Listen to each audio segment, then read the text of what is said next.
Pursuant to Standing Order 1083, we are continuing our study of the Action Plan for Official Languages 2018-2023, Investing in Our Future. It is a pleasure to welcome the Minister of Tourism, Official Languages, and La Francophonie. We're very happy that we have a minister dedicated to official languages and La Francophonie with this title. So welcome, Mélanie. And I think it's extremely important for your first appearance, under your first duties before this committee. I would allow you to introduce the people accompanying you. And as usual, you have 10 minutes for your presentation, followed by comments and questions from committee members. So welcome once again, Madam Minister. Thank you. Thank you, Mr. Chair Denis. It's very appreciated. Well, listen, thank you. It's a pleasure to be here today, to see some familiar faces.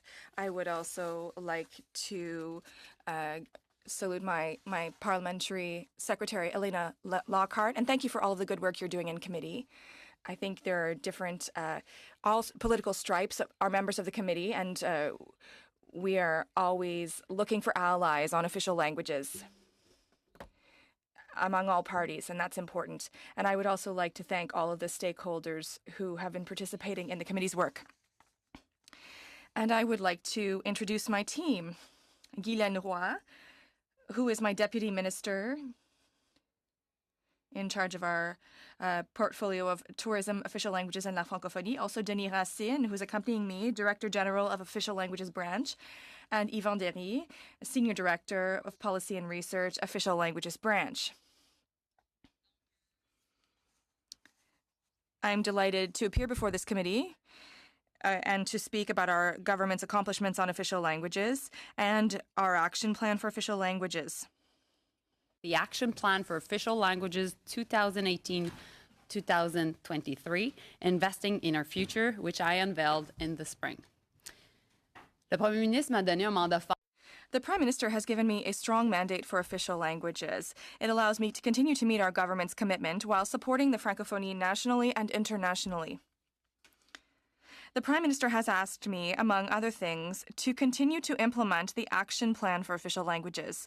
The plan proposes historic investments of $2.7 billion over 5 years, including $500 million in new funding. It's a clear indication of our government's commitment to our communities and our official languages.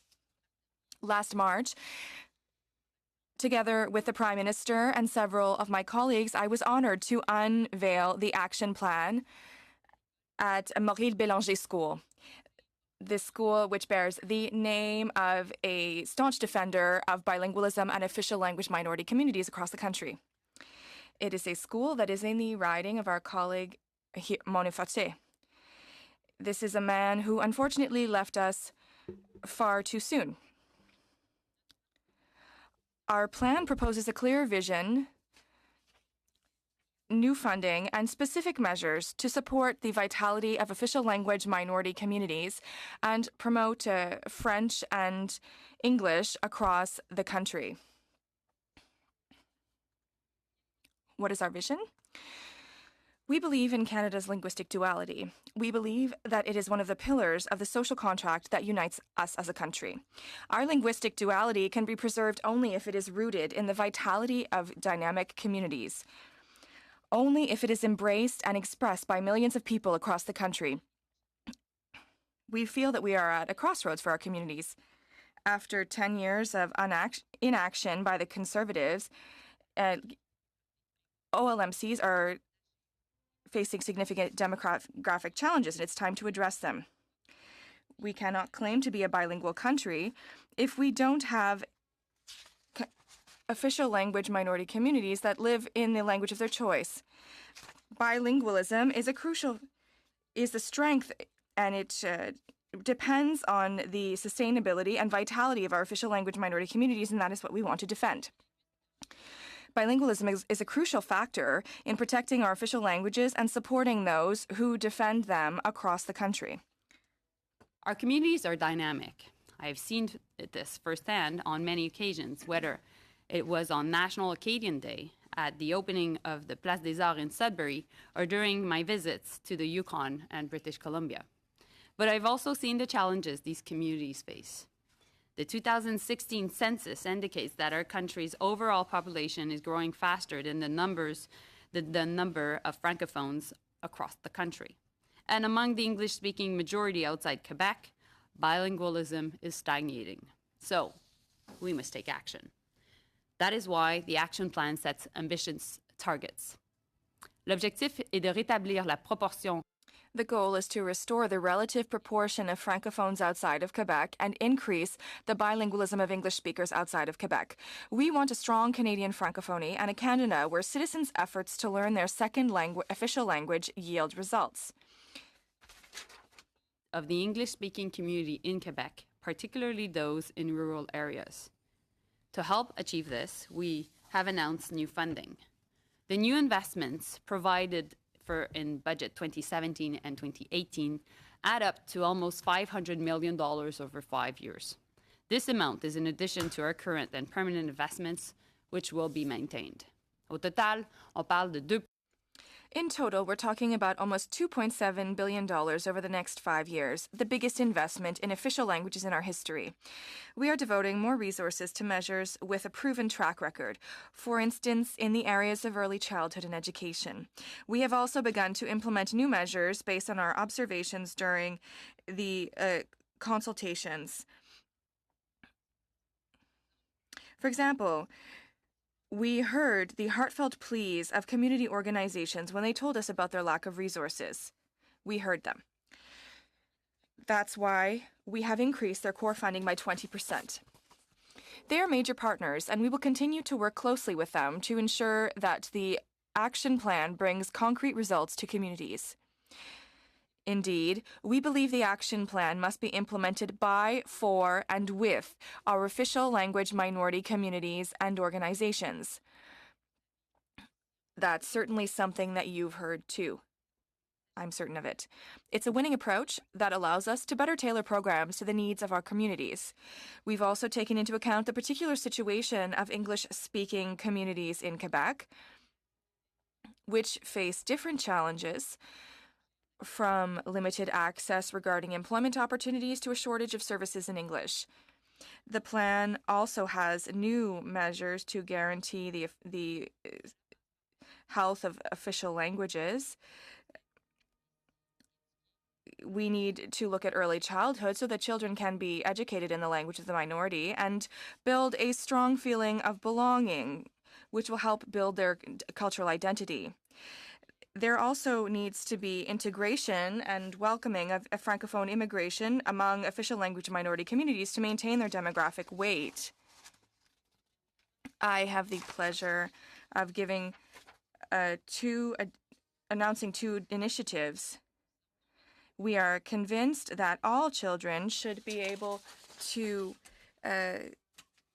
learn and have fun in their own languages. It's a matter of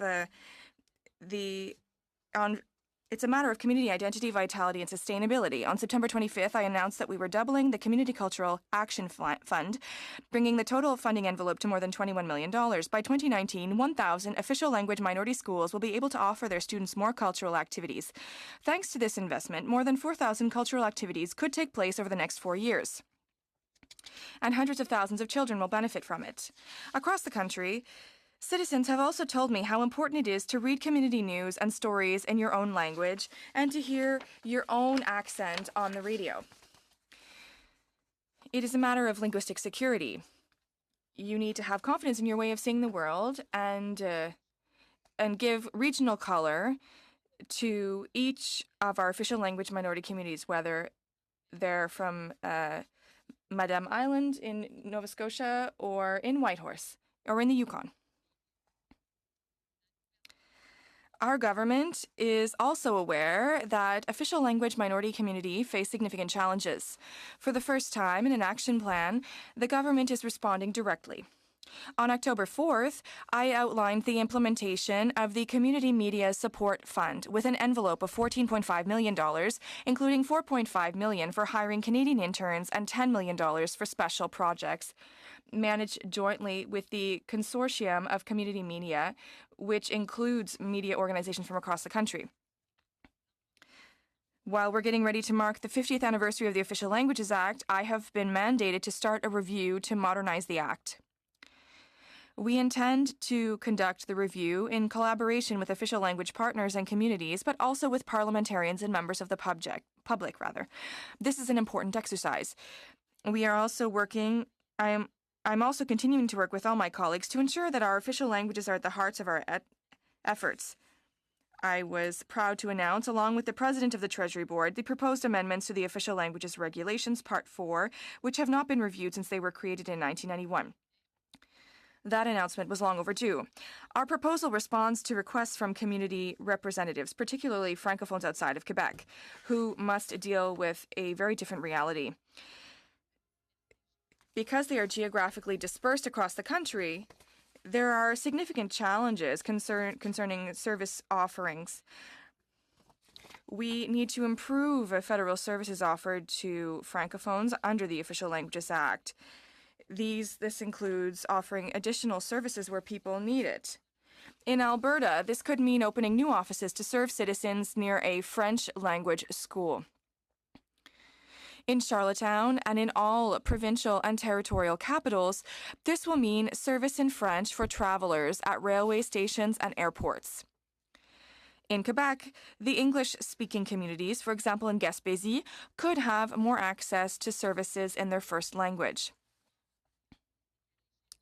The bottom line is that across the country, close to 1 million Canadians will be better served by their government.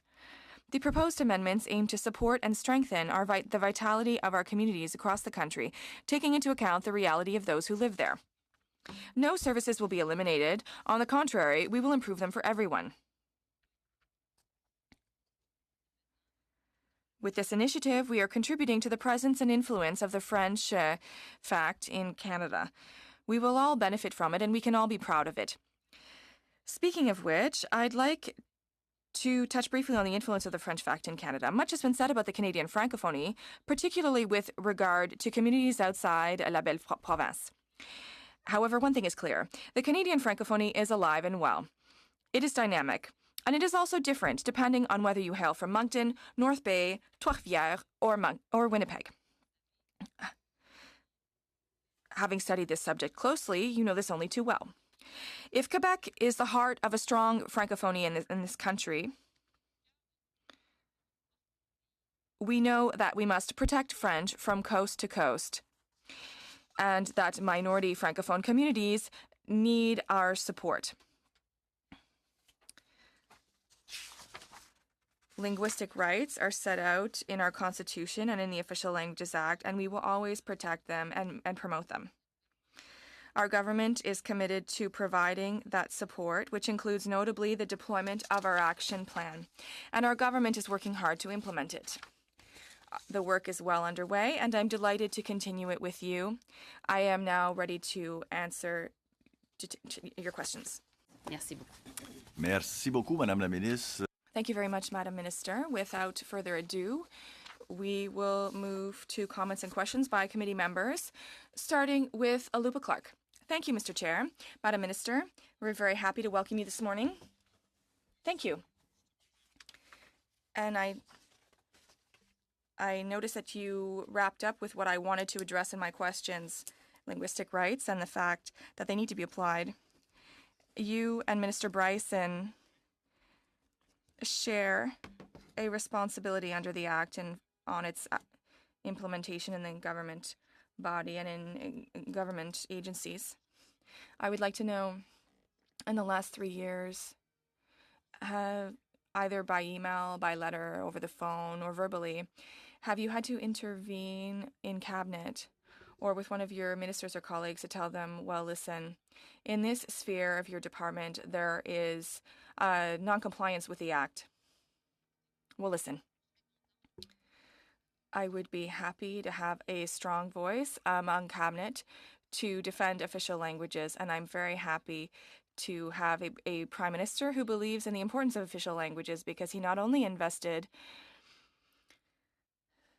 through a significant action plan, but he's also committed to further protecting official languages and official language minority communities by ensuring that they undertake the modernization of the Official Languages Act.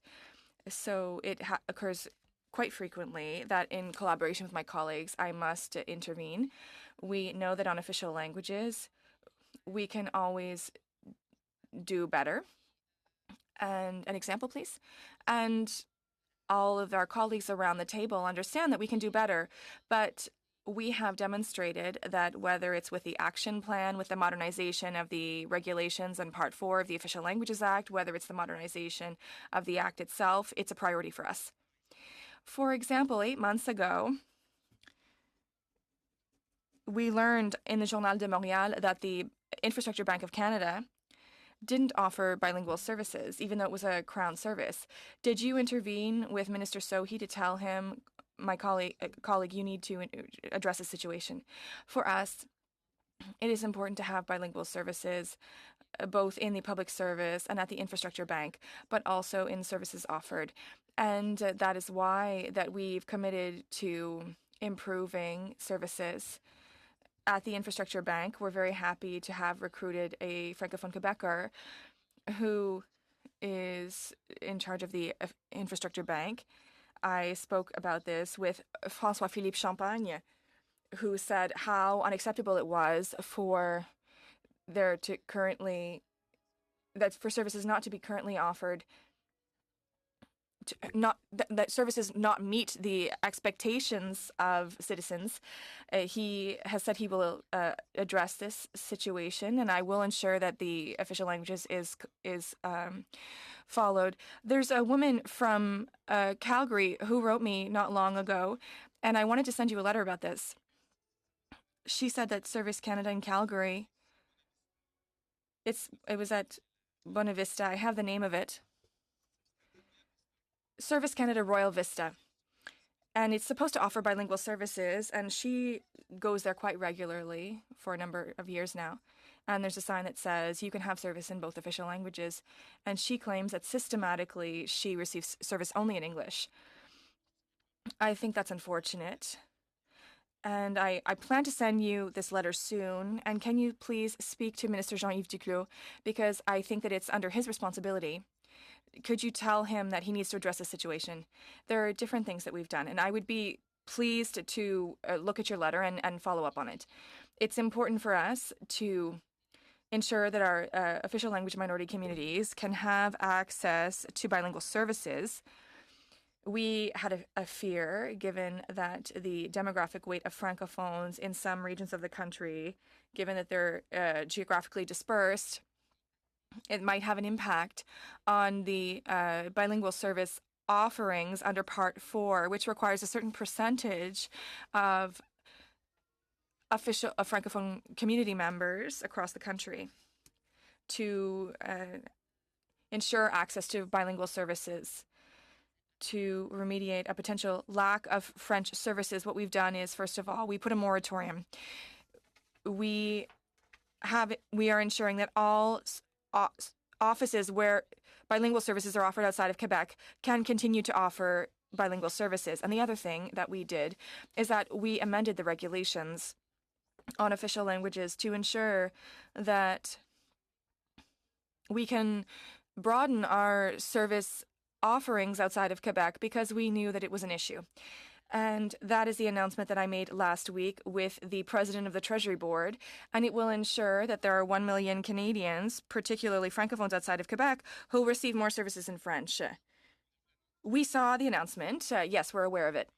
I wanted to ask you, in all of the answers that you've given to committee reports, sometimes longer, sometimes shorter, there's always a paragraph where it's written, well, after a year of Conservative government, can you give us an example of cuts that were made from 2006 to 2015? Well, there was a lot of inaction by the government, the Conservative government, but since you're opening the door to it, colleague, well, just to give you an idea of how much the official languages issue is not a priority for the Conservative opposition right now, the last time that the term official languages was used by your political party in the House was last May.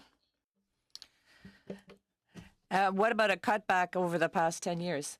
I've not had any questions on official language from your critic, MP Blaney, and what I'd be very happy to have a conversation with the opposition on this issue, but there has been no leadership shown with respect to official language. Please allow the minister to complete her sentence. Yes, but I was asked a question, so I'm...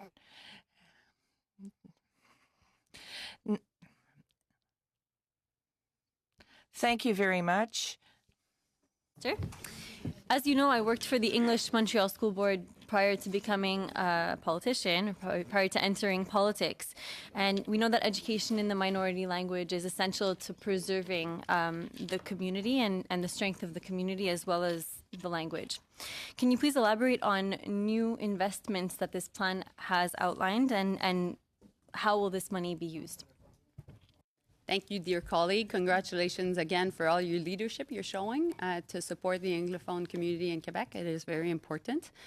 Regarding education in general, what we've done is, first of all, we've stabilized funding that will be sent to provinces and territories, and that was really important for us.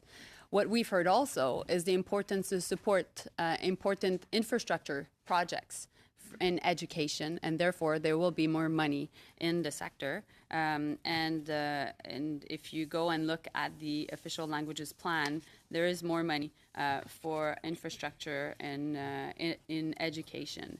So, and that's more than $10 million. And the other thing also we were able to do is really what we've heard all around the country is the importance of supporting French language, first language and second language learning in French, and to support more teachers all across the country. So that we'll be working on that as well. And that was a demand coming from the different ministers in charge of official languages all across the country, from provinces and territories. So following that demand, we decided to support that demand. And finally, one of the things we announced a month ago is more money to organizations that will be supporting cultural activities in English and in French in minority settings all across the country. For the Quebec Anglophone community, this program will be managed by Ellen, so it's the English Language Association in Quebec. Perfect. That's excellent news. Thank you very much.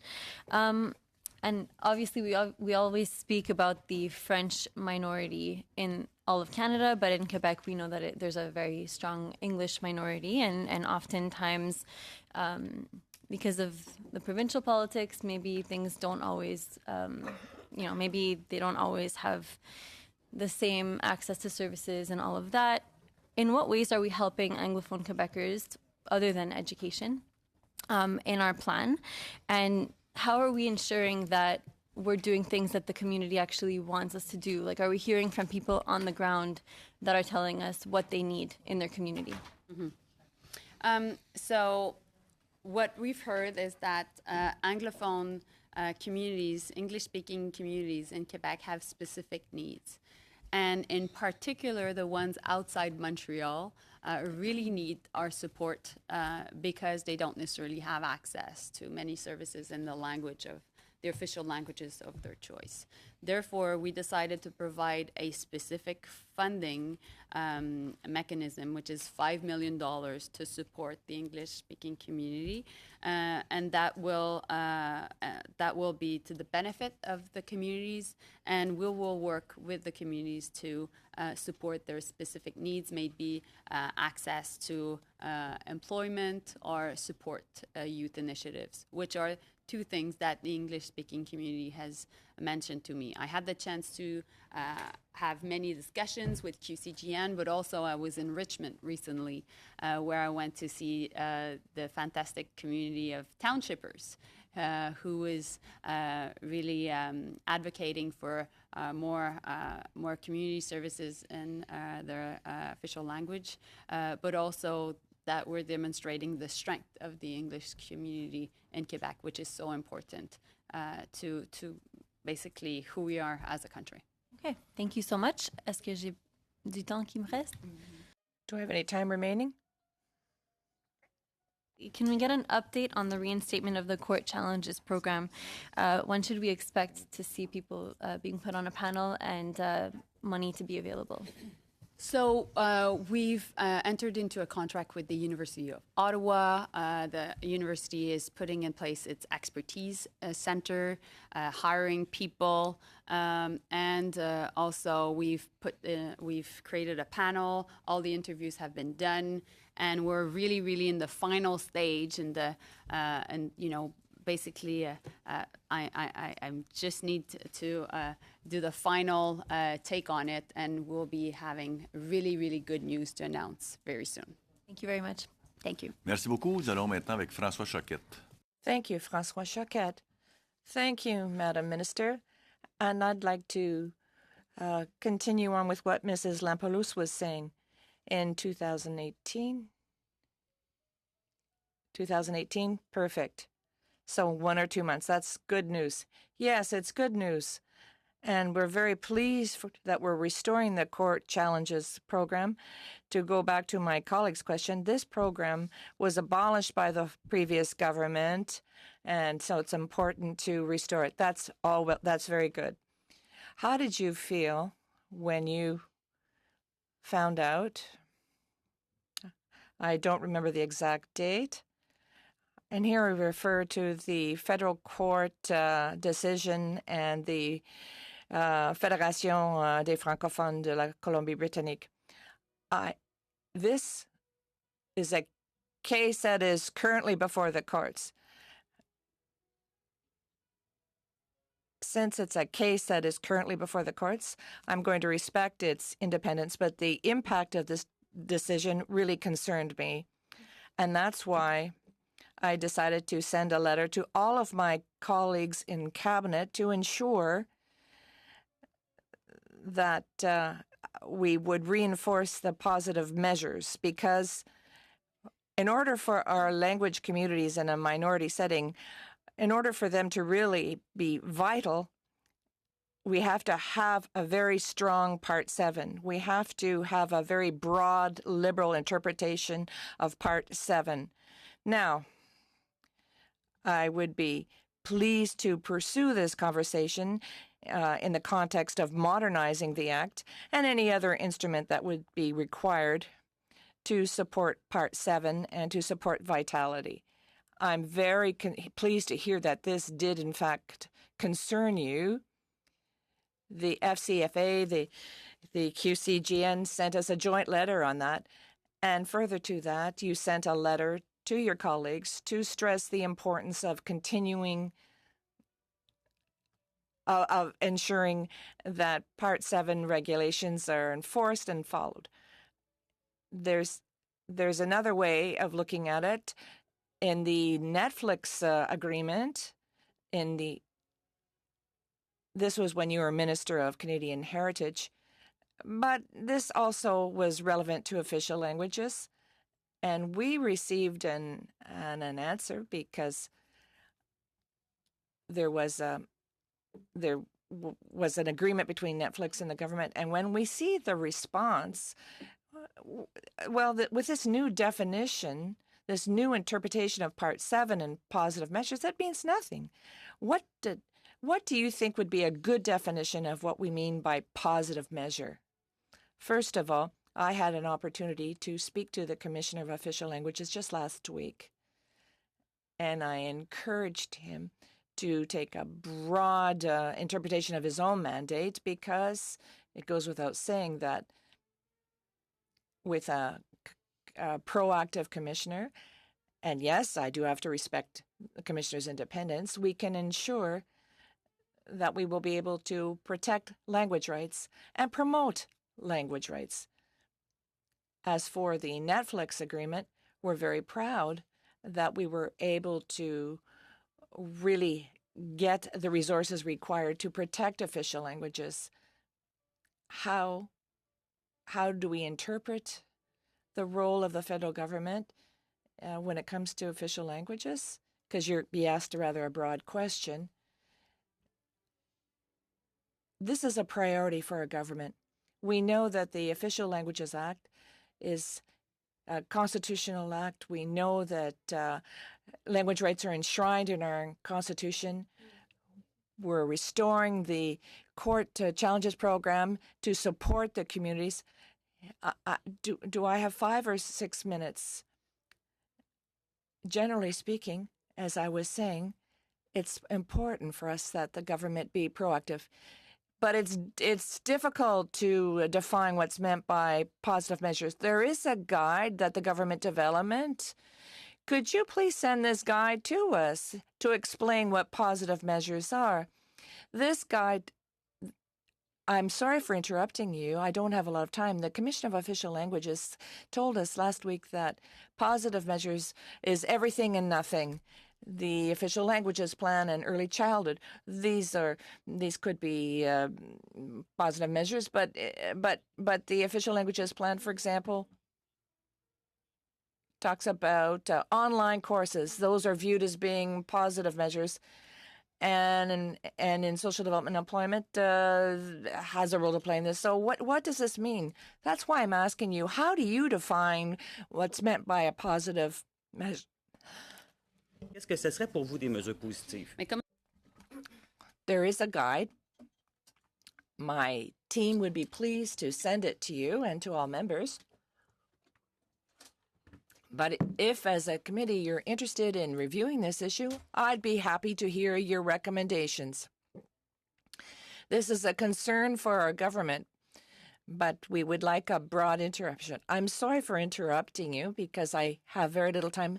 Statistics Canada and rights holders. Are we going to know how many right holders there are before the next election? We restored the long census form that was cut by the previous government. So it'll be important to use this new data in 2021 because at that point, with this data, we're going to be able to have good. I'm sorry, I would just like to finish my sentence. So when we have good statistics, we'll be able to strengthen our official language communities. But in Part 4, in the rules that we just updated, we have a new definition of official language minority communities. You can ask that question at the next round. Mona Fortier. Thank you, Madam Minister. Thank you for coming here today. As you know, Député d'Ottawa-Vanier.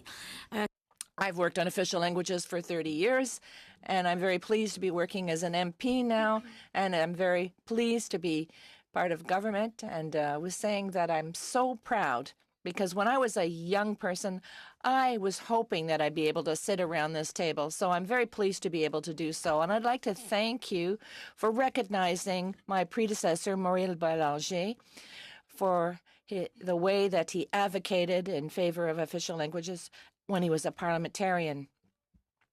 I'd like to talk to you about Ottawa as a bilingual city. Last December, there was a resolution passed to make Ottawa a bilingual city. And I noticed that in the action plan that there is funding provided to support the city of Ottawa so that it's able to fulfill its new role. And I'd like to know what position has our government taken with respect to Ottawa as a official language, and how are we going to use these resources? Thank you for all the leadership that you've shown in official languages throughout your career, and also the role you played in having Ottawa recognized as an official bilingual city. So I'd like to thank you all for pushing to have Ottawa become a bilingual city. We've relied on our allies of the government. I know that this was a very important issue for the chair of this committee as well. That being said, the former Ontario government under Wynne showed a great deal of leadership on this issue, and it was very important that finally Ottawa is going to be recognized as a bilingual city. Thanks to your work, the $2.5 million has been put into this effort to support the communities in Ottawa that want to work in ensuring that the city is bilingual and to ensure that they get French services. And so we will work with communities that present projects to offer those $2.5 million. Excellent. And that's under the action plan.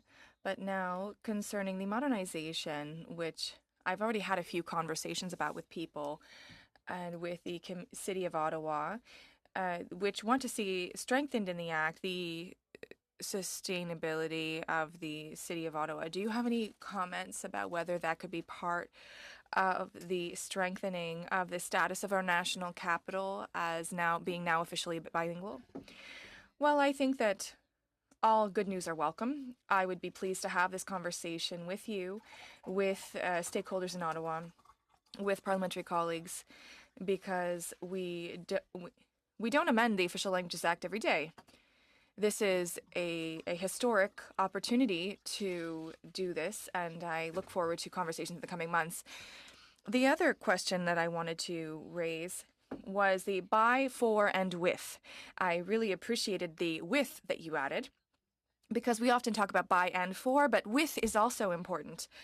And I think in terms of the action plan, we see that civil society has really made this a priority, and that communities will really be able to work to ensure the growth of official languages.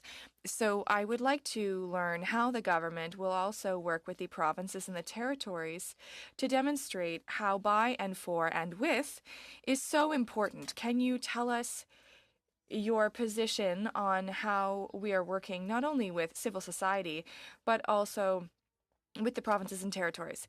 Yes, for us, it is fundamental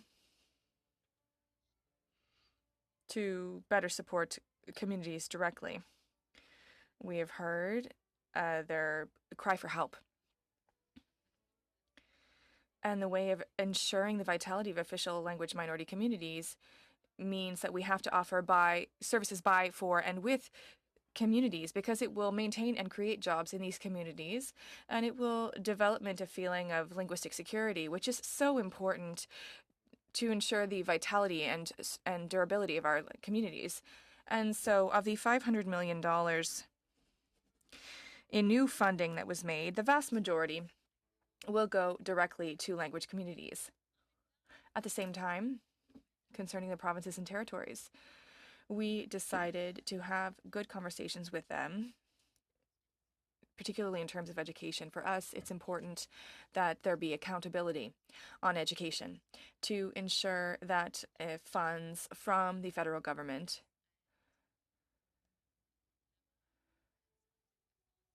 are used so that they can concretely support official language minority communities.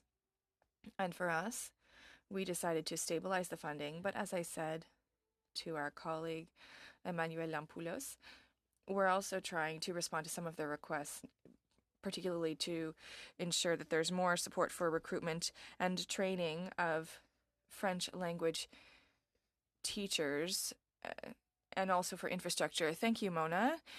Next question is from René Arsenault and Jean Rio. They'll be sharing their time. Thank you, Mr. Chair. Please let me know when I've gotten to about halfway through my time. Thank you, Madam Minister. And thank you for your companions for joining us today. I would like to focus on the practical side of these announcements that we've heard from you. I come from a minority community. I am Acadian. And I think that culture doesn't start in school, but I'll leave that to my colleague who's an expert in education. But we need to listen to our poets, our songwriters, our singwriters. There's community media, radio. So last spring, in the summer session, we welcomed someone from the community radio who said that there is no Anglophone. There was some. There was a cry for help because some Anglophone radio stations had closed their doors. So I wanted to hear what was the reception of this media announcement and what does it mean on the ground for these interns and this funding. Thank you very much. As you said, when we conducted our consultations on official languages in 22 cities across the country, we really heard the cry for help from community media, but also from community radio. The fact it's so important to hear one's own accent on the radio, and it develops a local and regional pride and a feeling of being a proud Francophone or Anglophone. So even though we live in the language of the minority every day.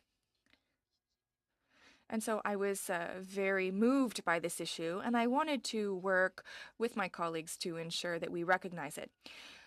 So we developed a strategy where essentially we invested $14.5 million to support community media.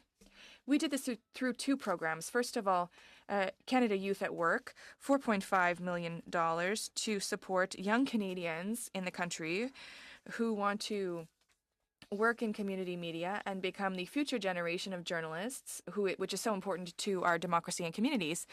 And also, we wanted to do by and for on community media while respecting their independence. So we worked with the Association of the Francophone Press, the Association of Community Radio with Élan, which is an Anglophone organization in Quebec, and they created a consortium of community media, and with them we will be able to work to deploy the $10 million for special projects that will really meet the demands of community media, and that is how we will support them.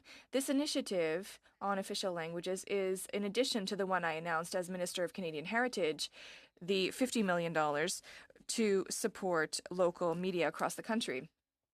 And my colleague, the Minister of Canadian Heritage, has a mandate to support media across the country as well. Thank you very much. We will now move on to Jean-Yves. Thank you, Madam Minister.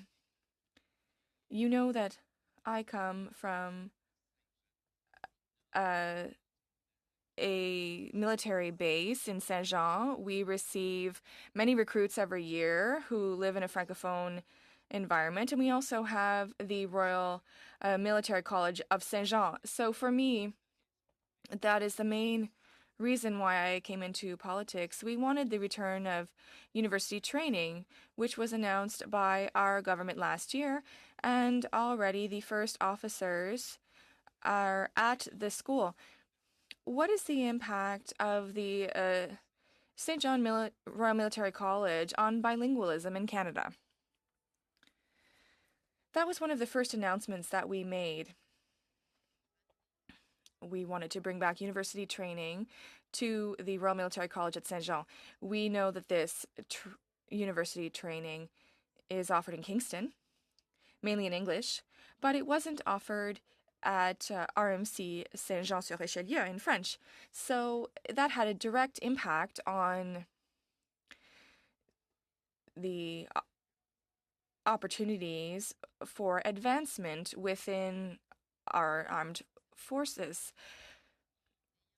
So from now on, when we had the opportunity to see the first university cohort entering last September, and congratulations on your work, Mr. MP, because finally there are members of the military will have university training in French, and that will help us not only to have a better presence of French within the Canadian Armed Forces, but also it will help us at the international level to have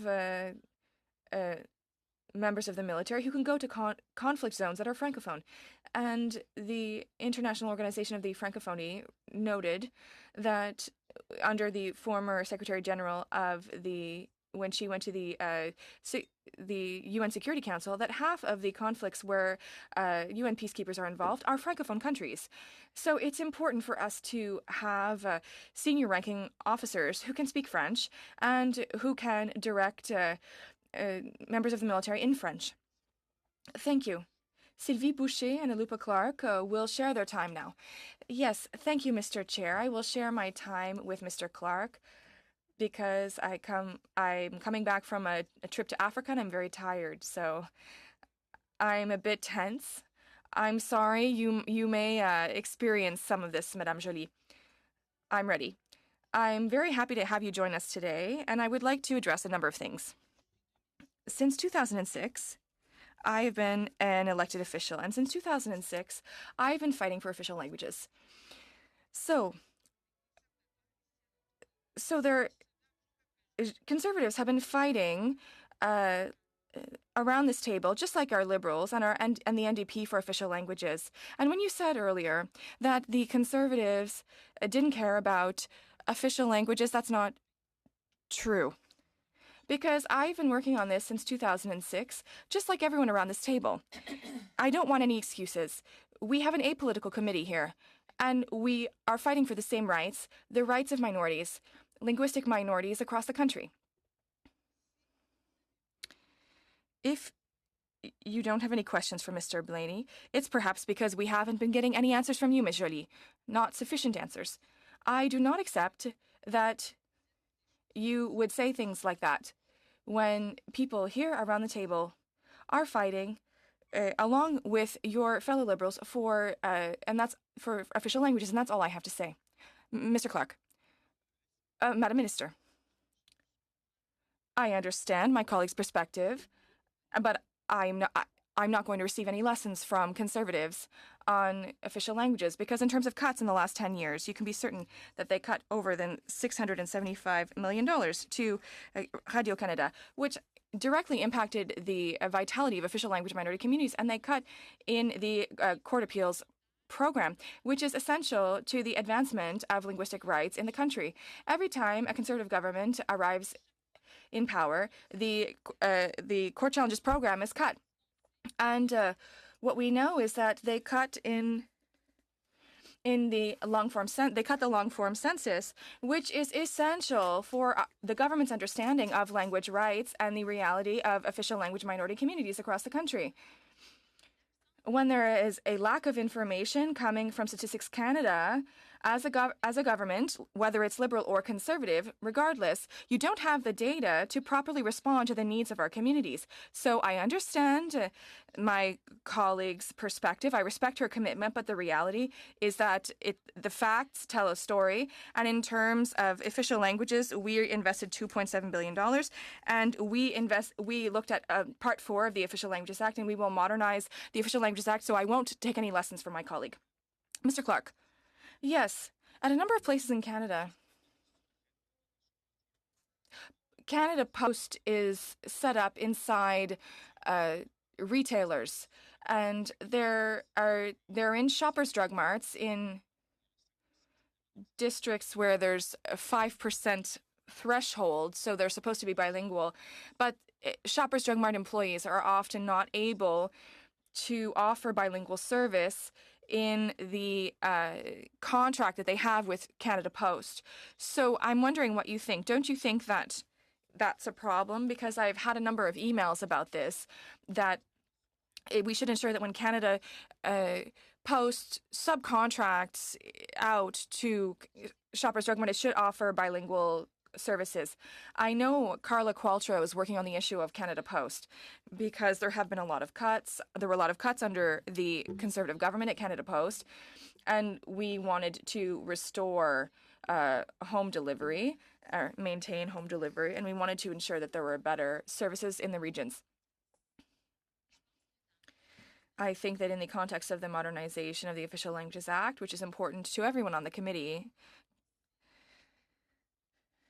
we can have these conversations on the fact that Canada Post needs to offer bilingual services across the country. And there needs to be active offer from Canada Post. As the Minister of Official Languages, this is something that I completely support. So perhaps we could explain to subcontractors that they need to address this issue. I would also like to know, how do you explain that in the last 8 months, the court challenges program has been on ice. No requests have been accepted. How do you explain that? Well, listen. I don't want to add insult to injury, but the court challenges program is behind because it was scrapped by the Conservatives. But that being said, I would just like to say that the money, we're trying to have a contract with the University of Ottawa. The University of Ottawa developed a Center of Excellence and has started hiring.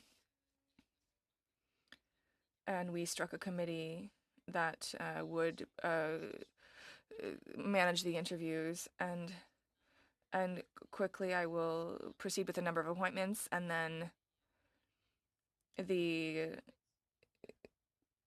hearings will start to be heard by the court challenges program, because as a government we know that it's important. When I became critic a year and a half ago, you gave me I was able to go to your department, and I met with a director, Madame Roy. Yes, it was maybe Hubert Lucie who who just retired. Yes.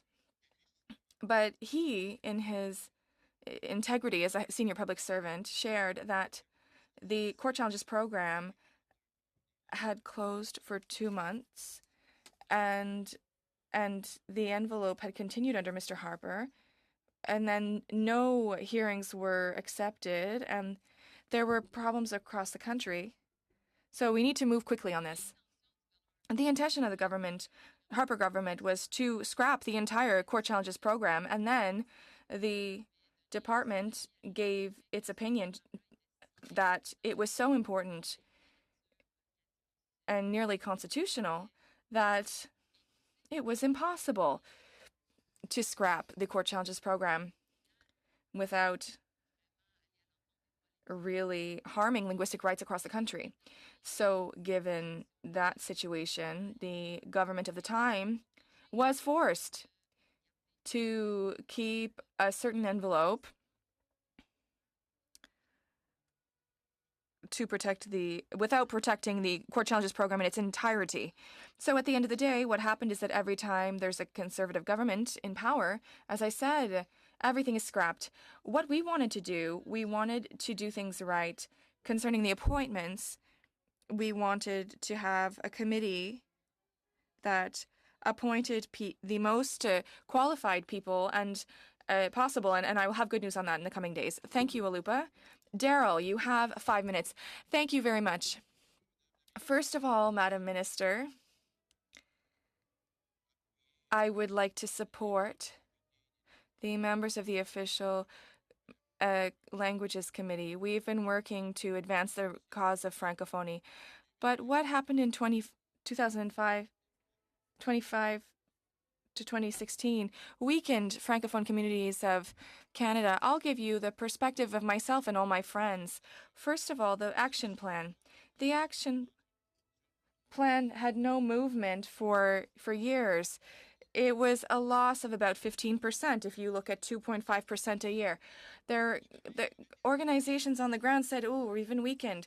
We'll challenge this. We'll go before the court challenges program." But it was cut. They couldn't contest it. So there was a problem and they couldn't contest it. So they said, well, there are a lot of Francophones in Quebec. So then there was the long-form census that was scrapped. So there was no long-form census. Call to order. I don't know what's happening. There's a snowstorm coming or something. But everybody's, they're not focusing on the task at hand. Can we not benefit from having the minister here to ask relevant questions? We have a number of files, right holders, early childhood. Well, if you hadn't cut me off, I would have gotten to it, because it's been very partisan for the last few minutes, and I think that's unfortunate. Mr. Chair, thank you for your comments, and let's continue with Daryl. Thank you. Okay, so I was talking about the situation on the ground. So there was no long-form census. So automatically, we've seen cutbacks in official languages services, and a moratorium was established. Good things. And then we have the government announcement that says that we're going to amend the regulations to safeguard services, but we're going to have bilingual services. And I know this because I send a memo out to say open schools throughout Canada, because if we have, wherever we have French schools, we're going to have French services. And immigration, one of the biggest problems we had, we've tried to bring the level up to 4% for 10 years, but we've only achieved 2%. So I would like to read the announcement that you made with Minister Hussein in Toronto. You made this announcement before the Fédération Francophone. This is good on two levels. It resolves the problem of immigration, Francophone immigration, which was, and they weren't even aware when they came to Canada that there was a Francophone community in Canada. That changed overnight, because now they're getting the Francophone communities involved. It's done by and for the Francophone associations. That is all now that was part and parcel of the cutbacks that hurt the official language communities. We were hurt, but now we're building things up, and I'd like to thank you for the work that you're doing in that regard. I'd like to talk to you about the federal-provincial agreements. We do understand the issue of jurisdiction, but it's no longer a question about what we're going to do for Francophones. Every time there's an initiative, we say, okay, there are two communities. How is this going to impact the communities? We have to analyze the impact on the two communities. We really need to in order to have success, we need to do this. Early childhood, it's essential. If we don't instruct little children in the French language, Mr. Duclos managed to get a language clause put in. We need to make it more stronger, yes, but you have 1 minute. The minister has 1 minute to respond to all of that. So the language clause is important. And secondly, the agreement with the statistical agreement with the French boards, that's where we're going to have some influence. This is absolutely crucial for communities so that they can become stronger. Thank you very much. Yes, I can see you're a staunch supporter of official languages. The Official Languages Action Plan, we have early childhood is being recognized for the first time. We know that a child, if we want to keep this child as a member of an official language minority community, we have to ensure that this child, as soon as he goes to kindergarten or to daycare, that he or she is going to be able to do so in his or her language. And then the child will go on to the primary school, to high school, in that language. And that's essential. And that ensures that we will have sustainable communities. The second thing you raised was immigration. Now we're going to focus on Francophone immigration. We're going to try and recruit and integrate Francophone immigrants, newcomers who are Francophone. We're going to integrate them in the official language minority communities in Moncton, Winnipeg, and elsewhere. Thank you very much. I, too, have a question. With your new mandate, you talk about international Francophonie. Yes, there was the recent summit, and I think it's important that someone looks after international Francophonie.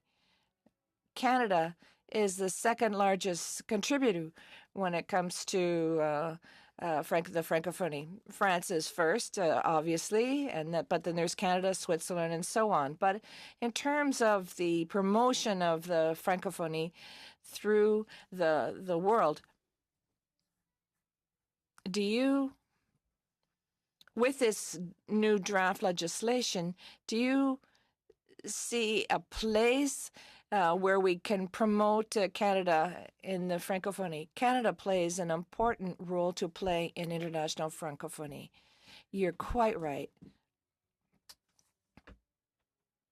As you were a minister who were once a minister who in charge of La Francophonie, you are in a good position to know this is true. During the last meeting of the Francophonie, we realized how important the important role we could play as leaders, and we talked about the importance of protecting the French factor on internet. So we're working with France and other countries to come up with tangible solutions in order to protect French on the internet. Mr. Macron, when he addressed the Francophonie, recognized the Canadian leadership. That's a good piece of news. Now, more specifically, I think that this is a conversation that we need to have. Sometimes there is no linkage between international and Canadian Francophonie in our legislation, but we've always recognized the importance of promoting international Francophonie, and I think it would be worthwhile to have such a conversation. I view that in a very positive fashion, and we have to remember that the International Francophonie Organization is the second largest organization in terms of membership. It comes after the UN. So you can see that this is a very credible organization, and we want to strengthen it because as a country and as a government, we have said that we want to strengthen the role of Canada in the world, and we're part of the International Francophonie and the part of the Commonwealth, and these are two networks that are very important and distinguish us as a country. Thank you very much, Minister Joly, for your presentation and for your answers to the questions. We'll suspend a few minutes, and we will continue with the second hour, and we will hear from the people accompanying you. Thank you.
We'll go till 9:30, then we'll suspend.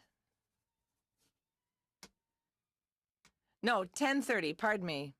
10:30, we'll suspend then so that we can have an in-camera session to look at committee work for 10 minutes or so. So I'm pleased to have France Fortier, Yvonne Derry. So welcome to the second part of this study, investing in our future. We'll begin right now. We have about a half an hour with you. We'll start with Alupa. Thank you, Mr. Chair. In the mandate letter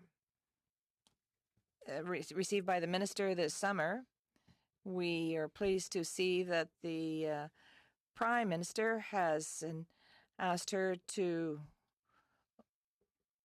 look at a way to modernize the Act.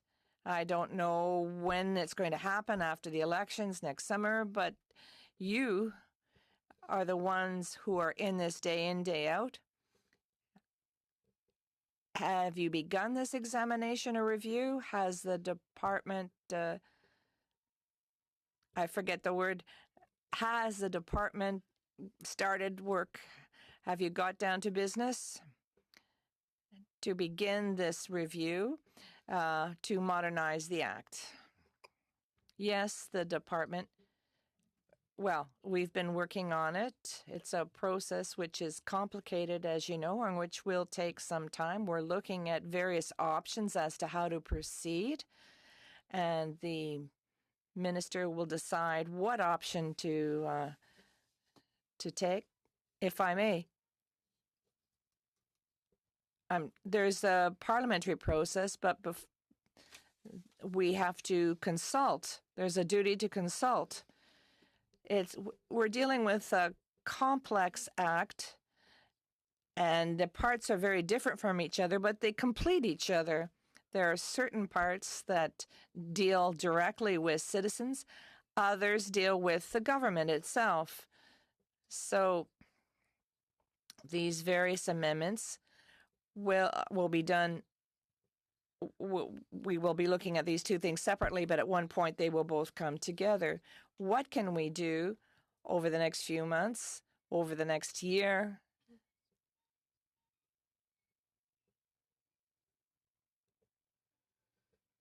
And how will we be able to really plot out the way forward? So we're looking at all of this, the way you understand it, the way that the time that's going to be needed, the consultations, etc. Do you feel that it will be possible? Well, and good intentions are good, but do you think that it will be possible to modernize the Act? I know it's difficult to answer, but we're talking about significant changes, and we're being told that we're modernizing this Act start to finish. Would it be possible to do so in a certain range of time by the next election? We can certainly get the process underway, but tabling a bill before the new election, that would be too ambitious, because we need to go over a lot of hurdles. But yes, I understand. And this question is for all of you. You've no doubt followed the work done by the Senate. They recently published a preliminary report on official languages. You know what they're studying. What advice, you, the Mandarins who understand official languages, what should we be looking at here at the Official Language Committee? We have about 6 or 7 months remaining. We thought about looking at the Official Language Commissioner's duties and his authority. What would you propose that we look at? What do you think would be important, given that the Senate is now conducting an exhaustive study?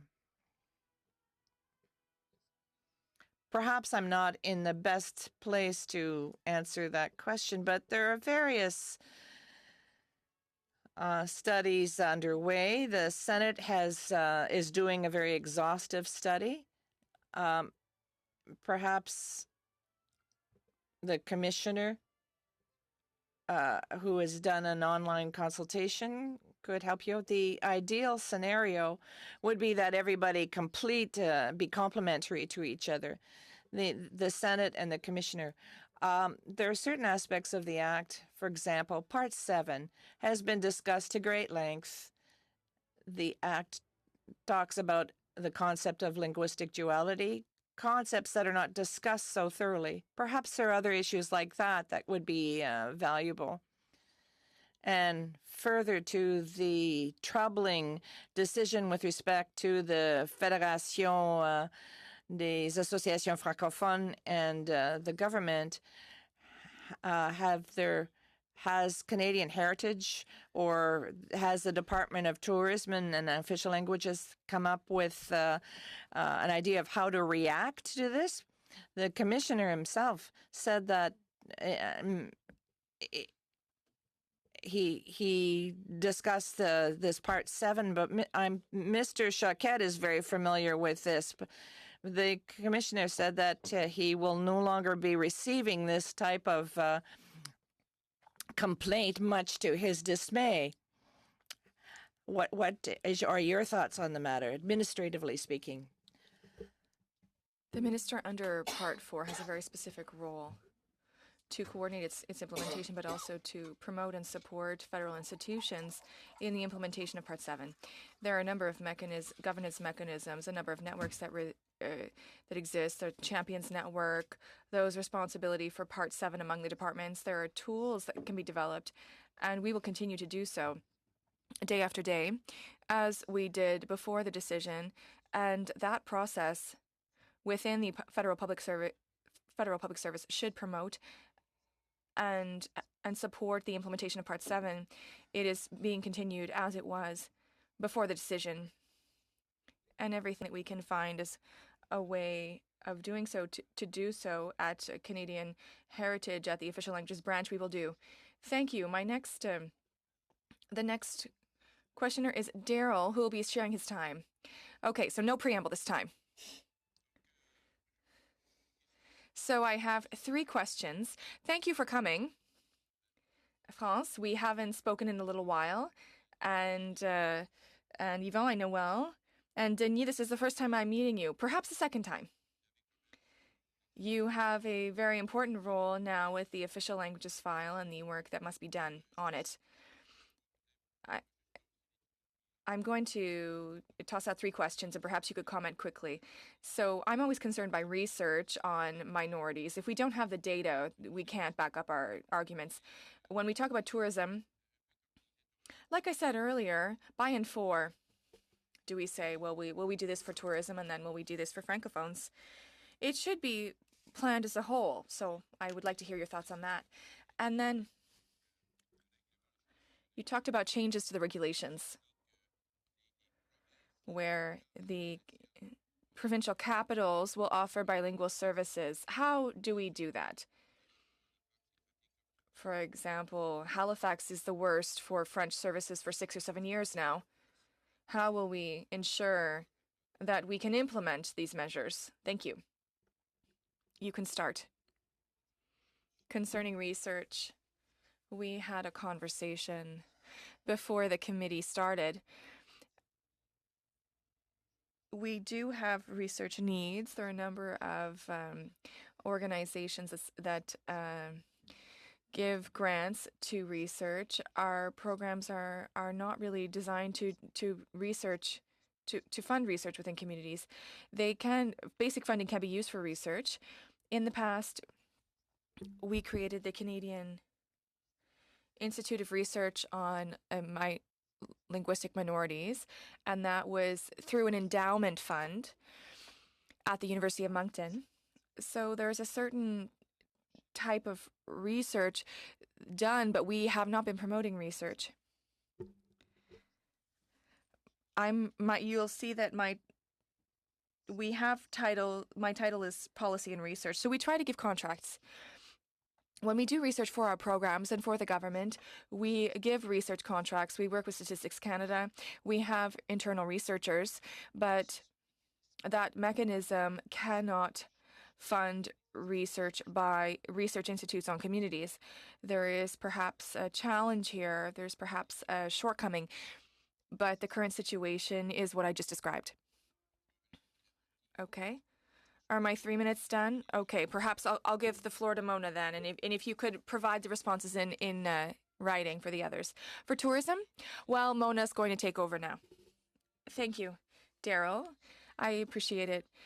I have a question about the new action plan on official languages and the fact that communities during the consultations shared the idea of having an official languages lens in the government body. What I've understood is that you have this role as administrators to apply a certain lens to the action plan which has been presented. Can you explain how that will work? Will there be new tables? Will there be new initiatives that can support this plan, but in your role as administrators?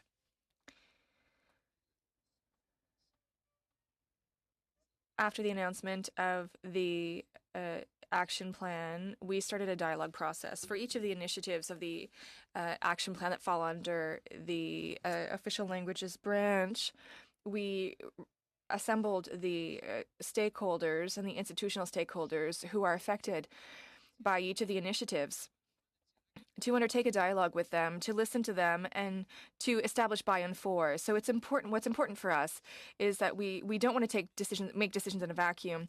We need to ensure that things are going well, but we really need to sit down with community organizations, teaching institutions, for example, and start a discussion to say, how can we optimize these new investments? How can we listen to you and respond to your realities and your needs?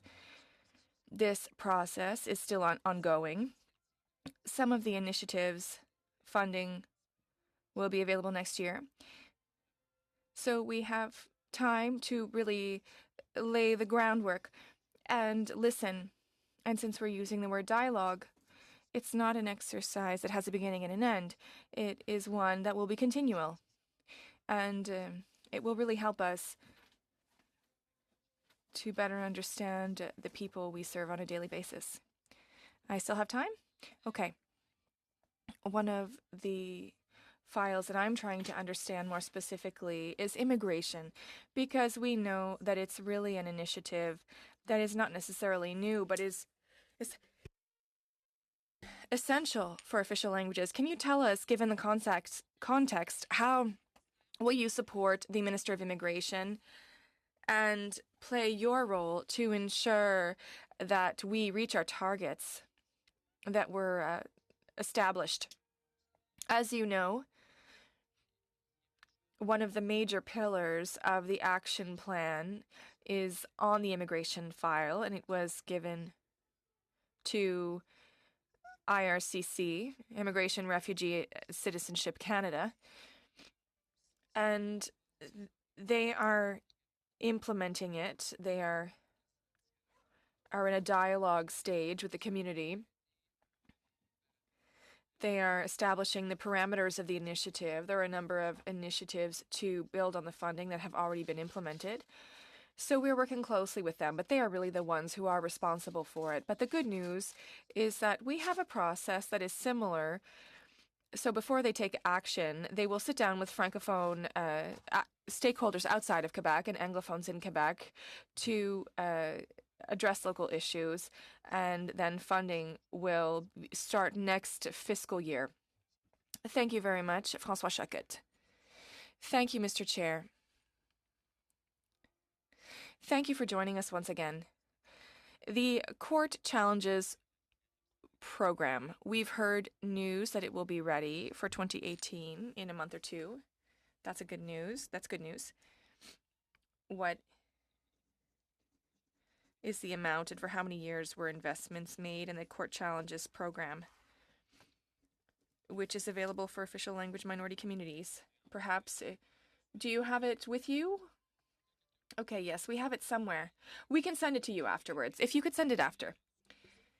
I think what the committee would like to know is what is the amount that was available previously for official language minority communities, and what is the amount that is available currently. I would imagine it's a 5-year program. And what is the share for official languages? Because it concerns official languages and human rights, if my memory serves me. So I would like to know, because it's not clear what share of the funding goes to official languages.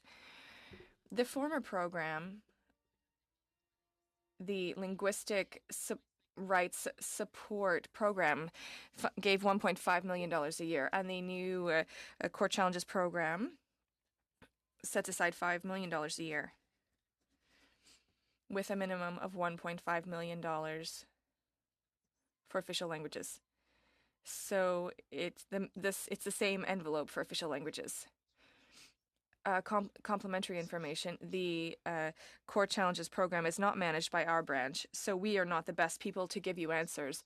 But the differences between the envelope of the Linguistic Rights Assistance Program is that it was an envelope that included the running the program, the conflict resolution, while under the new Court Challenges program, the $1.5 million is mainly for support for trials. That is a good news. The other question that I have for you is concerning the review of the regulations. That's also good news. We're very happy to hear about it. I think most organizations and associations are very happy with it. So if I've understood correctly, the moratorium will continue. There will not be any closures of what currently exists, and there will be an amount of money, I don't know, $100 million, how many million dollars will be invested to implement the regulations? There are cost estimates for the new office, the cost of bilingual services in new offices that was done by the Treasury Board. You'll be receiving Mr. Bryson later this month. I believe it's really, you should really direct your question to Mr. Bryson's team on that. So you are not working on the review of Part 4 of the regulations. That is the Treasury Board's responsibility. My other question concerns another file, but I think it is important. It's counting of rights holders. I asked the question to Ms. Joly before, and she didn't have time to answer. What is your role? Because it's very concerning for us as a committee and for official language minority communities to have the right count of rights holders under Part 4. The number of people counted is increasing, but the number of rights holders themselves in the upcoming census, what is your role on that file? We work in collaboration with Statistics Canada, but it's a matter that is complex. It is easy to know someone's language, but it's difficult to know which schools the parents went to. Did they go to school in French? Did they go to immersion? Because Madam Minister didn't have the time to answer. What is the will to say we need this before the next election? Well, the next election, we need it before the next census, because it's in the census that we do the count. Following the work that you did, you heard representatives from Statistics Canada, and the government's answer was quite clear. The mandate was given to Statistics Canada to look at all possible ways of getting the right number of rights holders. They created a committee of experts. They're asking questions, and I think they came to see you last March to discuss the matter. So the work is being done, and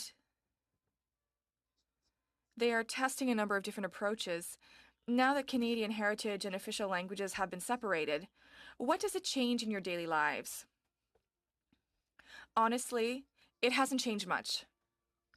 We are still part of Canadian heritage, but we now fall under Minister Joly and you and Madame Roy, who was here earlier. But the Netflix agreement, was it official languages or Canadian heritage? When we talk about community media, is that Canadian heritage? Is that official languages? Where do you fall in that matter? We have a privileged relationship with the colleagues who are responsible for these files within the Department of Canadian Heritage on a daily basis. Nothing has changed. We have access to these people. We can discuss with them and share our concerns and talk about opportunities.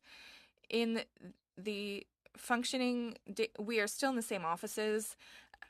The daily life continues, but I think the change is that the feedback that we receive from organizations is, and what they told us is that the transition has not had an impact in the relationship we have with you. People said that it was a process that was seamless. And we're very proud of that. We're very happy that this change within government and cabinet did not have an impact, any negative impact on the people we serve daily. We really did everything in our power to ensure that there would not be any negative impact in following the change.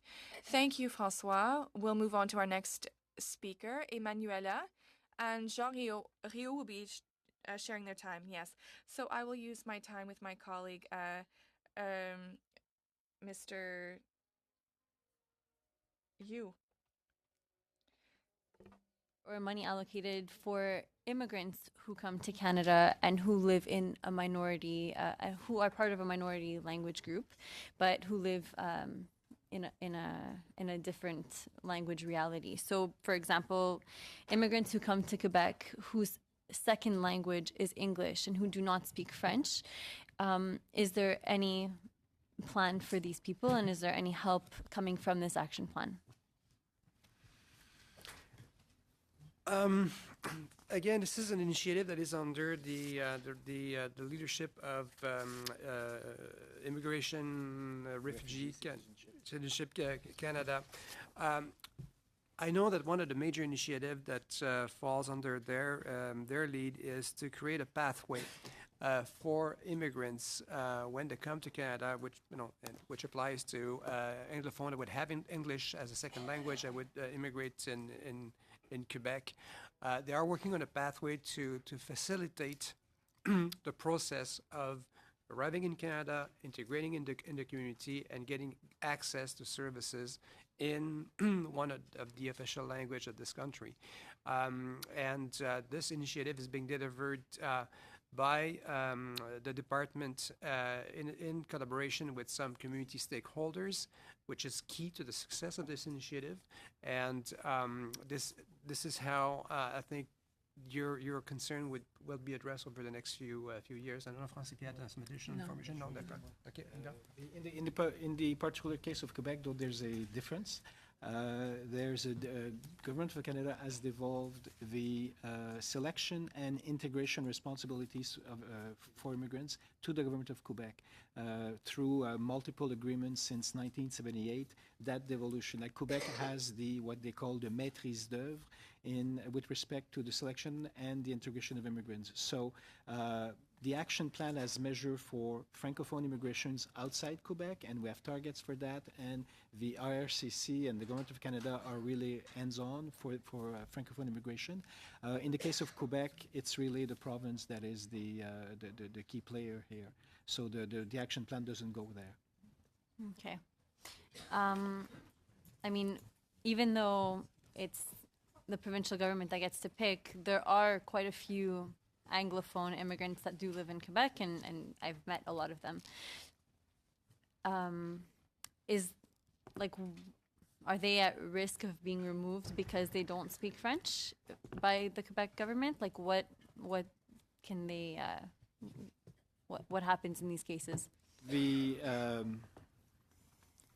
we cannot really comment on the position that the Quebec government, Mr. Legault and LACAQ has made on that, but it was made clear that while Quebec has a major role to play vis-a-vis immigration, deportation is a federal responsibility, and talks would have to be, like discussions would have to be had if they were to move in that direction, and they won't be had with us, those discussions.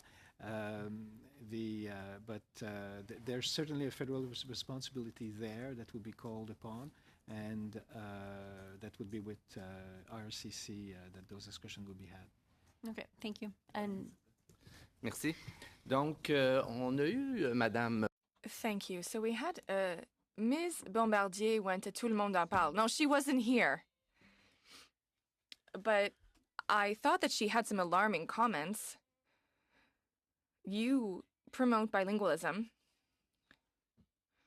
And when I look at the numbers and you see Newfoundland and Labrador and Prince Edward Island have seen increases in the number of people who speak French, 32% of people in New Brunswick speak French, 527,000 people are French speakers. There's 2,000 people go to the University of St. Boniface. In Alberta, 53% of people. It's increased by 53%. In Vancouver, 21%. There are 40 Francophone schools, and they need more. Do you think that her comments about Francophonie not being important were on point? Concerning the data that you have shared, doesn't necessarily support what Madame Bombardier said.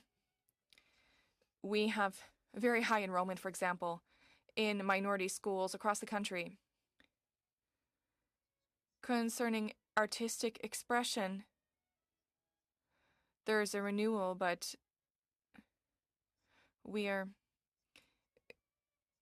at a very interesting time in the creative sector for official language minority communities in the country. And as you've been able to see, the reaction was immediate from official language minority communities. That very evening, people were reacting, which means that these people weren't sleeping at the wheel.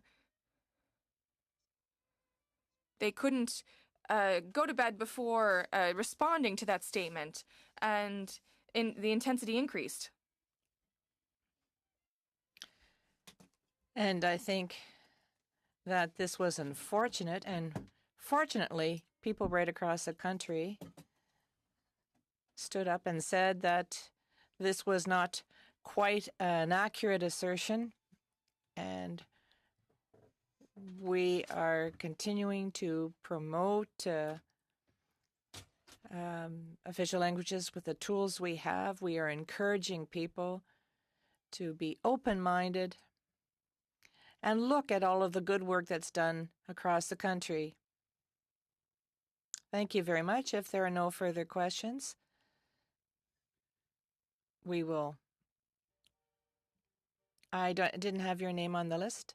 Would you like to ask a question? I'd like to go back to modernization.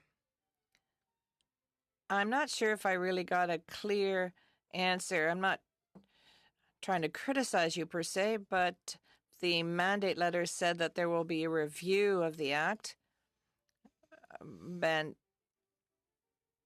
what's the first stage? What's the first phase? And if there is phase one, has it begun? The legislative process, as Denny said, the legislation is complicated. Drafting a bill for this type of act takes about 10, 12 months. So we certainly won't be able to come out with a bill before the next elections. You talked about, but have you begun the review in any way at all? Yes, we're working on it, but we read all of the briefs that have been submitted to the Senate. We're discussing the matter with various organizations. organizations, and we're looking at complementary actions that we need to take. And we're going to go through all of this. The minister will go through all of this as part of the modernization process. We suggested that perhaps you could look at the definition of positive measures. We're not yet at the point where we begin drafting the bill. The short answer is that the public service is working on it. They're looking at the how. And what the minister said is that she's going to soon unveil how she sees this process unfolding. Do I still have time? No, we're trying to adjourn to do some committee business. Just one final question. As far as accountability is concerned, we talk about this everywhere. And my colleagues know this as well as I do. This is a concern. At the end of the day, you're the one who get the money through the action plans or recurring funds. Do you try to, I know there's this division of power, the jurisdictional issues and whatever, but do you try to establish some accountability protocols with your provincial counterparts? This could be done through the phone. Do you have some type of exchange about accountability? Accountability is very important for the government, for our department. It's always been important. We need to update our requirements to make, do you have a list of requirements? It's not a list of requirements per se. We're just trying to help those people who receive funding from us to report on results and tell us where the funds have been invested. We always try to improve the process, and this applies to community funding and provincial transfers. So this applies to everyone who receives funding. I believe Yvonne wanted to add something. I'd simply like to say that we do look at the accountability of all of our programs. We looked at federal, provincial relationships, but we are always trying to improve transparency. And this is currently being negotiated with the education departments in the provinces. So things are happening. So there, as Denis has said, we always strive to improve accountability. Thank you very much, Yvonne. Thank you, Denis Racine and France. Thank you very much for participating in our committee meeting. We're going to suspend for a few minutes so that we can go in camera. Those who are not entitled to be in in-camera meeting are asked to leave. Thank you.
Québec.